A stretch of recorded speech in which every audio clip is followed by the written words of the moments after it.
হয়ে এই সরকার আজকে আপনাদের সেবায় আছে। যত দ্রুত সম্ভব এটার সার্ভে করে কিভাবে কি সমস্যাগুলো আছে তাহলে মনে হয় সবচেয়ে ভালো হবে।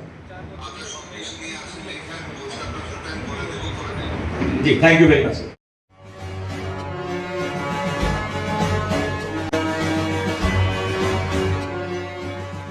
ঝিনাইদহের কোচ্ছাদপুরে সংরক্ষিত নারী সংসদ সদস্য অ্যাডভোকেট রাহিমা নাসরিন মুন্নির আগমন উপলক্ষে নাগরিক সভা ও দিনব্যাপী কর্মশালা অনুষ্ঠিত হয়েছে।